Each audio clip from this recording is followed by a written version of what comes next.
అక్కడ వరద ఇక్కడ బురద 2020లో కొట్టుకుపోయిన పోలవరం డయాఫ్రామ్ వాళ్ళు ఇంతవరకు దానిపైన ఎటువంటి రిపోర్ట్స్ ఎన్డీఎస్సీ లేదు. కానీ ఇక్కడ కాళేశ్వరంలో మేడిగడ్డలో 2 పిల్లర్లు కొంచెం స్వల్పంగా కుంగితేనే గంటల్లోనే రిపోర్ట్స్ ఇచ్చారు. ఈ 1.5 ఇయర్లో రిపోర్ట్స్ మీద రిపోర్ట్స్ వచ్చినాయి.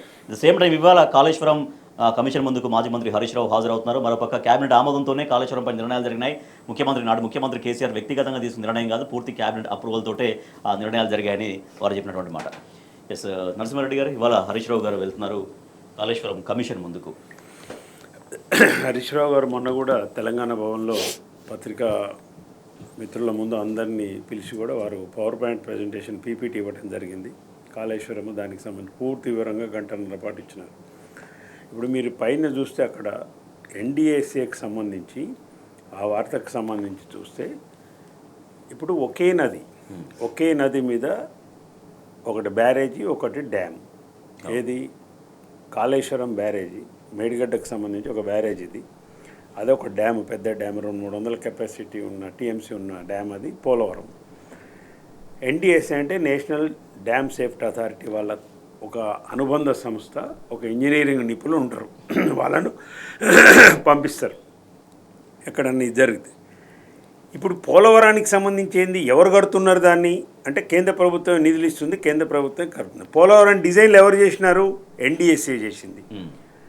ఎన్డీఎస్ఏనే పోలవరం డిజైన్లు చేసింది. పోలవరం డ్యామ్ డిజైన్లు మొత్తం చేసింది ఎన్డీఎస్ఏ.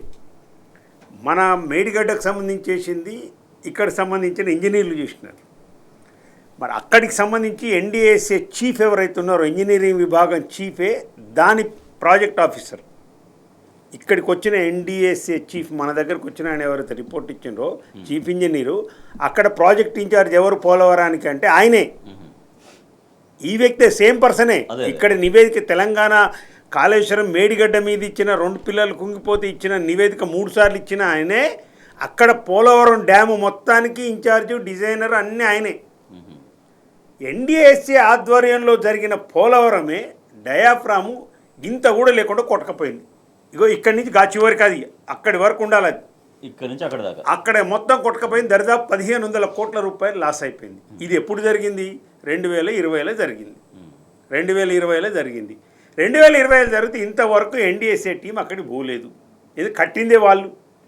మరి వెంటనే నివేదిక ఏమన్నా ఇచ్చిండ్రా? లేదు. ఇవ్వకపోగా 2000 కోట్లు దాని రిపేర్కు శాంక్షన్ చేసింది మళ్ళీ కేంద్ర ప్రభుత్వమే.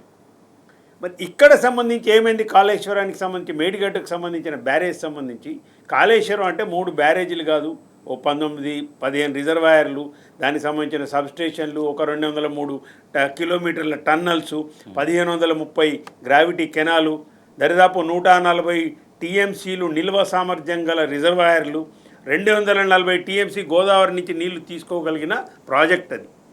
అది తెలంగాణకు వరప్రదాయిని. దీంట్లో ఏం జరిగింది? మేడిగడ్డలో మొత్తము 7 బ్లాకులు, 85 పిల్లర్లు ఉన్నాయి. దీంట్లో 2 పిల్లర్లు కుంగిపోయినాయి. కారణాలు ఏదైనా ఉండొచ్చు, కుంగిపోయినాయి. ఇది సహజం. చాలా ప్రాజెక్టులు కొట్టుకొని పోయినాయి. ఇప్పుడు డయాఫ్రామ్ వాళ్ళే కొట్టకపోయింది, మొత్తం ఈ నుంచి ఆడి గట్టిందే కొట్టకపోయింది. కాఫర్ డ్యామ్ కూడా కొట్టకపోయింది, అది కూడా ఉంది ఇంకోటి. ఓకే, ఈ 2 ఇక్కడ జరిగింది, అది కూడా 2 పిల్లలు కుంగిపోయినాయి. కుంగిపోయింది. ఎప్పుడు జరిగింది ఇది? 2023 అక్టోబర్. 23 అక్టోబర్లో జరిగింది. అక్కడ డయాఫ్రామ్ కొట్టకపోయిందేమో 2020లో. 23 అక్టోబర్ మేడిగడ్డలో 2 పిల్లలు కుంగిపోయేటప్పటికి అసలు ఎప్పుడో ఆ నివేదిక రావాలి. 3 సంవత్సరాలు అప్పటికే. మేడిగడ్డలో 2 పిల్లలు కుంగిపోయిన నాటికే డయాఫ్రామ్ వాళ్ళు కొట్టకపోయి పోలవరంది 3 సంవత్సరాలు. 2020లో కొట్టకపోయింది, అది 2023లో అక్టోబర్లో 2 పిల్లలు కుంగినాయి. ఇక్కడ కుంగినాకనే ఎన్నికలైన తర్వాత రాష్ట్ర ప్రభుత్వం మారిపోయి కాంగ్రెస్ ప్రభుత్వం వచ్చిన తర్వాత వెంటనే ఎన్డీఎస్ఏ వచ్చింది. సూచన రాయమన్నా లేదు. 24 గంటల్లో నివేదిక అయిపోయింది. మళ్ళీ ఏం చేసింది? పార్లమెంట్ ఎన్నికలు వచ్చినాయి, మళ్ళీ ఒక నివేదిక, అప్పుడు ఇంటర్వ్యూ నివేదిక, ఇప్పుడు ఇంకో నివేదిక. మొన్న మా బీఆర్ఎస్ పార్టీ రైతోత్సవ సభ ఎలకతిర్తిలో జరుగుతుంటే ఆ సందర్భంగా మళ్ళీ కన్ఫ్యూజన్, మళ్ళీ ఒక నివేదిక. అంటే ఇది ఎన్డీఎస్ఏ నివేదిక కాదు, ఎన్డీఏ నివేదిక అని చెప్పిన. అందుకే ఇలా ఏమీ లేదు. ఇంత పక్షపాతము, ఒకే నది మీద జరుగుతున్న ఒక డ్యాము, ఒక బ్యారేజీ పట్ల ఇంత వివక్ష. అంటే బీజేపీ కాంగ్రెసు ఒత్తాసు పలికి చేస్తున్న కార్యక్రమాల్లో 2 కలిసిపోయి రాజకీయంగా ఇలా ఏదో జరిగిపోయింది. ఉత్తమ్ కుమార్ రెడ్డి అయితే నీచంగా మాట్లాడుతుండే ఆయన. రైట్. అవగాహన రాహిత్యం ఎంత అంటే ఆయనకు ఎల్లంపల్లి నుంచి కట్టిన అసలు కాళేశ్వరం నీళ్ళు లేకుండా కట్టినట్టు. ఇప్పుడు మీ సురేఖ గారే పోయి రంగనాయక సాగర్ 1,00,000 ఎకరాలకు నీళ్ళు వదిలింది కదా. ఉత్తమ్ కుమార్ రెడ్డికి ఏమైనా బుర్రుందా అసలు? రంగనాయక సాగర్ ఎక్కడ కాళేశ్వరం భాగం కదా. నిన్న నువ్వు మీ సీఎం పోయి అక్కడ చేసింది గంధమల రిజర్వాయర్. ఎక్కడ గంధమలకి ఏ నుంచి వస్తాయి నీళ్ళు చెప్పు? నువ్వు తలకాయ మాట్లాడుతున్నావు. తలకాయ లేకుండా గంధమల్లకి ఎక్కడి నుంచి వస్తాయి రిజర్వాయర్లు? నీళ్ళు ఎక్కడి నుంచి వస్తాయి? మళ్ళీ అక్కడి నుంచి రంగనాయక సాగర్ రావాలి, మల్లన్న సాగర్ రావాలి, కొండపోచమ్మ సాగర్ రావాలి. ఇవన్నీ అయిపోయినాక నిండేది బస్వాపూర్ అయినాక నిండేది గంధమల్ల చివర. మరి గంధమల్లకు నీళ్ళు వచ్చినాయి. అసలు కాళేశ్వరం కొట్టకపోయింది, మొత్తం కాళేశ్వరం లేదే అంటావు. సరస్వతి పంపులు ఆన్ చేసింది నువ్వే, లక్ష్మీ పంపు ఆన్ చేసింది నువ్వే. మిడ్మానేరుకు మీరు ఎక్కడి నుంచి ఎత్తి పోస్తేనే కదా మిడ్మానేర్లు వచ్చి పడ్డాయి నీళ్ళు ఎల్లంపల్లి నుంచి. విజయ్ గారు, కాబట్టి ఈ డిస్పారిటీ మీరు చూస్తే ఏంటంటే రాజకీయంగా ఆలోచించాలి తెలంగాణ ప్రజలు. ఇటు బీజేపీ ఇటు కాంగ్రెస్ కలిసి కేసీఆర్ని బదనాం చేయాలని ఈ చేసిండ్రు. కానీ మొత్తం ఇప్పుడు నీళ్ళు లేకుండా ఆపి రైతులు ఆగమవుతారు. ఇప్పుడు సమస్య అది. విజయ్ గారు, ఎన్డీఎస్సీ అనేది సరే ఏ ప్రాజెక్టుకు ప్రమాదం జరిగినా ఏదైనా జరగడానికి జరిగినా కూడా రిపోర్ట్స్ ఇవ్వాలి. మరి ఇదే వేగం అక్కడ చూపించాలి, లేకపోతే అదే నిదానం ఇక్కడ చూపించాలి. అట్లా కాకుండా ఒక దగ్గర ఇంతవరకు రిపోర్ట్స్ ఇవ్వకపోవడం, ఒక దగ్గరేమో రిపోర్ట్స్ మీద రిపోర్ట్స్ ఇచ్చి బదనం చేసే ప్రయత్నం చేయడం, ఇవంతా కూడా ఏం చెప్తున్నాయి?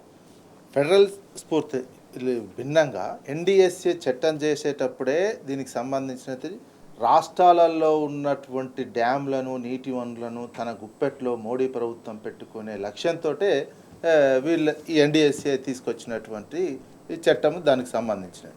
దాన్ని పూర్తిగా రాజకీయంగా వాడుకునేటువంటి సిస్టమ్గా మార్చేసారు. ఇప్పుడున్నటువంటి వ్యవస్థలను వాళ్ళు ఏ రకమైతే సిబిఐ, ఈడీ, ఐటీలకు సంబంధించినది ఎలక్షన్ కమిషన్ ఏ రకంగా ఉపయోగించుకుంటారు, ఎన్డీఎస్ఏ దాని ఒక పార్ట్ అయిపోయింది. వాళ్ళ అనుబంధ సంస్థలకు ఏబీవీపీ లాగా ఇదొక అనుబంధ సంస్థలాగా తయారు చేసి వాళ్ళకు అనుకూలంగా ఉన్నటువంటి రాష్ట్రాలలో ఒక తీరుగా వ్యవహరిస్తుంది, మిగతా రాష్ట్రాలలో ఒక తీరుగా వ్యవహరిస్తారు. దీని తెలంగాణ సమాజం కూడా ఓటింగ్ ద్వారా ఇచ్చినటువంటి తీర్పుతోటి తెలంగాణకు ఎంత నష్టం జరుగుతుందో ఆలోచించుకోవాల్సినటువంటి అవసరం ఉంది. బీజేపీకి 8 ఎంపీలు ఇచ్చారు, కాంగ్రెస్కి 8 ఎంపీలు ఇచ్చినటువంటిది. అవతల చంద్రబాబు నాయుడు మొత్తం ఢిల్లీలో చక్రం తిప్పుతున్నటువంటి దాంట్లో మొత్తం వాళ్ళ కేంద్ర ప్రభుత్వం కట్టినటువంటి పోలవరం మొత్తం కేంద్ర జల సంఘం, కేంద్ర జలశాఖకు సంబంధించినటువంటి ఆధ్వర్యంలో కట్టిన పోలవరం ఏమో కొట్టుకపోతే అది కూడా చంద్రబాబు నాయుడు ఉన్నటువంటి సందర్భంలోనే, బీజేపీతో లింకు ఉన్నటువంటి పొత్తు ఉన్నటువంటి సందర్భంలోనే కట్టి కూలిపోయినటువంటి సందర్భం. దాని మీదనేమో ఎలాంటి చర్యలు తీసుకోవాలని కానీ ఎలాంటిది యాక్షన్ తీసుకోవాలని కానీ ఏం రిపోర్ట్ లేదు. ఇక్కడ స్టడీ చేయలే. ఇక్కడ ఇచ్చినటువంటి కుంగినటువంటి దాని మీద ఎన్డీఎస్ఏ ఎలాంటి స్టడీ కానీ ఫస్ట్ వచ్చిన ప్రాథమిక 2023లో వచ్చినటువంటిది వచ్చి 2 రోజులకే చూసి ఎమ్మటే ఒక నివేదిక ఇచ్చారు. ఆ తర్వాత ఇన్ని రోజుల నుంచి కూడా స్టడీ చేసినటువంటి విచారణ చేసి ఇవన్నీ ఇచ్చినటువంటి దాంట్లో ఎక్కడ కూడా పూర్తి స్థాయిలో స్టడీ చేయలేదు. మన ఇచ్చినటువంటి రిపోర్ట్ కూడా నెక్స్ట్ ఫర్దర్ స్టడీ చేయాలని చెప్పుకుంటూనే ఈ కామెంట్స్ అన్ని నెగిటివ్ కామెంట్స్ చేసుకుంటూ ఇచ్చినటువంటి నివేదిక. దాంట్లో ఏంటిది ఇంకా ఎల్ఎన్టీ అనే సంస్థ ఒక దేశంలో క్రెడిబిలిటీ ఉన్నటువంటి సంస్థ కూడా లేఖ రాసినటువంటిది ఎన్డీఎస్ఏకి సంబంధించినటువంటి రిపోర్ట్నే తప్పుపడుతూ మీరు ఏ రకంగా మీరు చెప్పినటువంటి అంశాలను ఈ అంశాన్ని మీరు స్టడీ చేయలేదు, టెక్నికల్గా ఇట్లా స్టడీ చేయలేదు, స్టడీ చేయకుండానే రిపోర్ట్ ఎట్టిస్తారని చెప్పి ఎన్డీఎస్ఏకి లెటర్ రాస్తే ఇంతవరకు సమాధానం ఇవ్వనటువంటి కేంద్ర ఎన్డీఎస్ఏ సమాధానం ఇవ్వలేనటువంటిది. ఈ రకంగా తెలంగాణ పట్ల ఒక రాజకీయపరమైనటువంటిది ఇక్కడ ఉన్నటువంటి రాజకీయంగా ప్రాంతీయ అస్తిత్వంతో ఉన్నటువంటి వాళ్ళని లేకుండా చేసి మేము తెలంగాణ సహజ వనరుల మీద కావచ్చు, తెలంగాణ సంపద మీద కావచ్చు ఆధిపత్యం చెలాయించాలనే ధోరణితోటే ఈ ఎన్డీఎస్ఏ కావచ్చు, సిబిఐ కావచ్చు, ఈడీ కావచ్చు, ఐటీ కావచ్చు ఈ రకమైనటువంటి నీటి వనరుల మీద కావచ్చు, అదేవిధంగా బొగ్గు గనులకు సంబంధించినటువంటిది కావచ్చు, ఇంకా అన్ని రకాల సహజ వనరుల మీద ఆధిపత్యం కోసం అదానికి కట్టబెట్టేటువంటి ఒక ఇన్సైడ్ కుట్రతోటి ఇదంతా జరుగుతున్నది. తెలంగాణ సమాజం అర్థం చేసుకోవాలి.